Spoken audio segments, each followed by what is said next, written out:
In this video, I'm just going to look at getting started in SPSS. So we've just imported some data from Excel, and I'm just going to go through and do some quick checks that everything has imported okay, and I'm going to go through each of these columns that we need to make sure are set up correctly. So often in the data view, I'll just have a quick scroll just to have a look at it, just in case anything pops out to me. I might change the decimal places on that. I don't think I need to see them all. I wouldn't necessarily scroll through all the data because it could be quite long. If you've got a very small data set, you could do that. If you've got 10,000 observations, you probably don't want to be scrolling through all of it. I think it can be helpful to have a quick look at it just when you're getting started.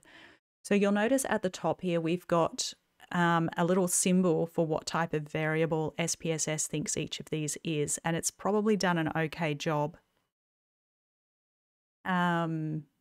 Passenger class, I think I'm going to change that to ordinal because there is definitely an order to these classes. It's first, second, and third, and one is better than the other. So there is an order there. So I'm going to change passenger class to be ordinal.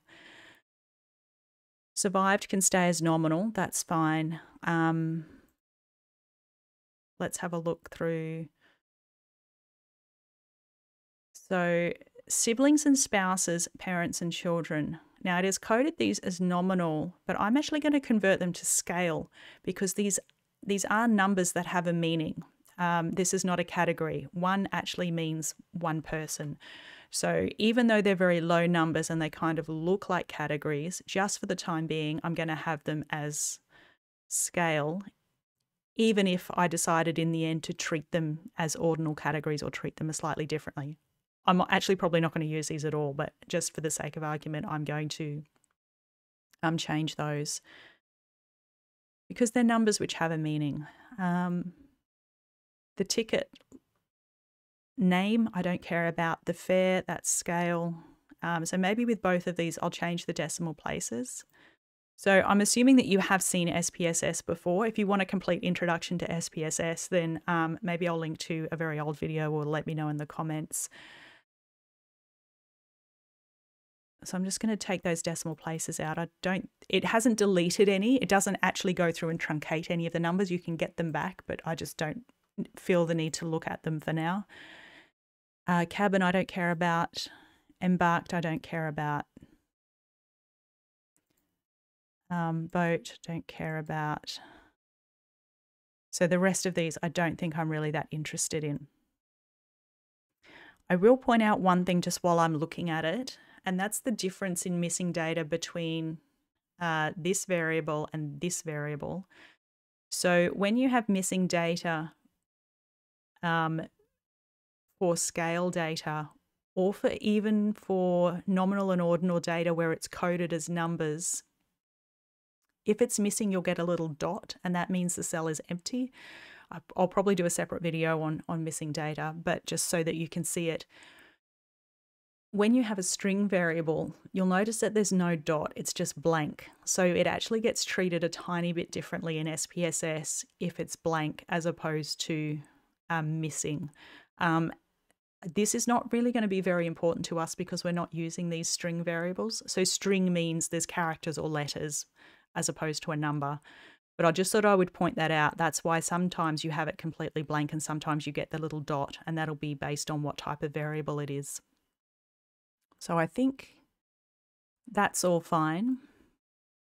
So the next thing I will have a look at in here is the labels and the values. So the labels are what are going to show up when we are looking through our different options, say graphs and that. The label will show up first and then the variable name. So if we want to read something different in our list of variables, we can put that here. And this is also what will show up in the output in a lot of cases, and especially on the graphs. So I might write this out. And it's possible I want some value labels here. Even though the passenger classes are quite intuitive, 1, 2, and 3, it's possible that I want, let's say, graphs to read first class second class, third class. And similarly, definitely for survival, I want to make sure I've got some labels there. So 1 was survived. And then it was 0, I think, was died or did not survive, whatever words you want to put in there. I'm not too concerned about these string variables because this one I'm not going to use. Now, sex, it's possible I may want to recode that as numbers. Most things that you do in SPSS, I think it will be okay with having sex as a string variable. If at any point we can't do what we want it to do, then we may have to change that we may have to recode it into numbers. So in this case, I don't need to add any labels in here because it's already written out as male and female. If I had sex listed as 0s and 1s or 1s and 2s, then I would also want to add some codes in for this one here. But I don't need to in this case. And I'm not sure, we may take a look at fair just out of interest, but I'm not sure I'm really interested in the rest of these. So often what I will do while I'm just trying to understand my data is I'll do a few quick summaries just to see how much data I'm working with. So if you right click, so when you did a course in statistics and SPSS, you probably will have gone through how to summarize variables using these descriptive options, which is very important because we often need them. I think for this video or for this series of videos, although I may use some of these, I'll also show you how to use the custom tables to get some nicer tables out, especially if you're working with much larger data sets, and some shortcuts for when you quickly want to check on stuff. And one of those shortcuts is to just get the descriptive stats. So we have over 1,300 observations. 1 is missing for passenger class. And we don't have any of the people who are working on the Titanic in this, it's just the passengers. So when we're summarising the data to say what we have found, this is some of the information we might want to include. Let's have a look at the survival. Again, we're missing, are we missing 1 or is there a blank row at the bottom? I'm getting suspicious now. Sometimes, okay. So we're not missing 1. There's a mysterious blank row at the bottom of our data set that doesn't have any data. So that's one of the reasons I'd go through and do that sort of thing just to see if that's happened. I'm just going to clear that because it's not a real observation.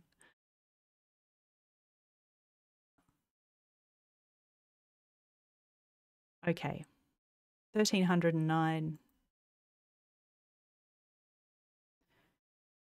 I'm not going to summarize name.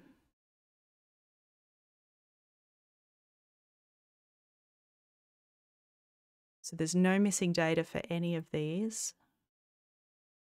We do have a reasonable amount of missing data for age. So if we are describing age, we will need to report on that to say that we actually don't know the ages of all the passengers. So for these first ones, we did have all the data. For this one, there is some missing data. So we need to acknowledge that when we're writing this up. Was there anything else I wanted to look at? Maybe just fair. Okay, and there's 1 missing data for fair. That's interesting that there's maybe there's just better records. I'm trying to think why you would only have 1 missing value there, but I guess maybe there's no need to write age on tickets, so maybe it does make sense that there's more missing data there. Okay, so we've looked at each of these. It's possible that we may have a missing data code, and as I said, I'll probably do a separate video on this just to point out all the bits and pieces you might need to know when working with missing data. But if you have a missing data code, such as 999, it'll show up here, or you can put it in if it doesn't show up. And the rest of these are probably not too important for you. In terms of organising your data, if you have a very large data set, it may be helpful for you to move your variables around and even add some labels for your own analysis. So if I had a really large data set and my main outcome was survival, it's possible I might want that at the top. I have been known especially if I'm working with an unfamiliar data set full of acronyms and words from an area that I'm not familiar with. Let's say it's a whole list of medications and I don't know what any of them are. I might actually write outcome just so that I can remember this is my outcome variable, and I know where it is. The other thing that I sometimes do so that I can navigate a very large data set is I'll add in blank rows, and I don't know if anybody else does this, and I'll put a label up here, outcome,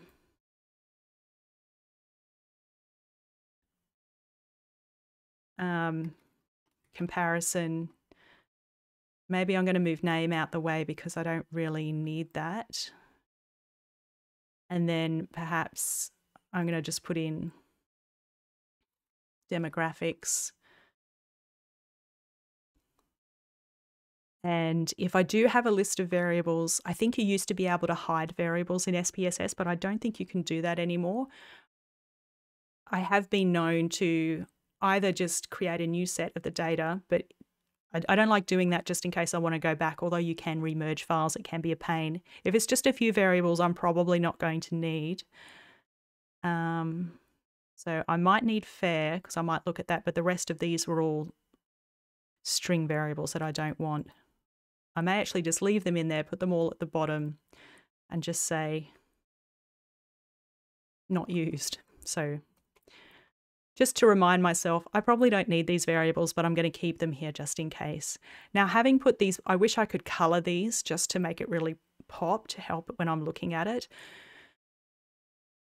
This doesn't hurt your data to do this. What it means is you've just got blank rows in here. Sorry, blank columns. That's all it does. But it just means that when I'm looking at it, especially if it's a very unfamiliar data set full of a lot of terminology that I don't know, this makes it a little bit easier for me to navigate. If it's your own data and you collected it, you're probably very familiar with it and you don't need to leave yourself any hints. The other thing that I might do if I'm working with an unfamiliar data set is that anything that I have done here, I will keep in a separate, I'll keep a list in a separate Word file of all the things that I've done. So it'll just be notes on opened the data from Excel into SPSS, added the values, added the labels, changed the measures, found one missing value at the end, which wasn't a missing value. It was, you know, maybe I wouldn't keep that as a note, but anything that I do to the data, I'll keep a log of everything that I've done just so that when I'm looking back on it, I can remember and I know what it is that I've done. Okay, so I think we're set up in SPSS. If there's anything you didn't understand, please add a comment or a question below the video. And then we'll get back to writing our report and doing our analysis so that we can pop it into our report.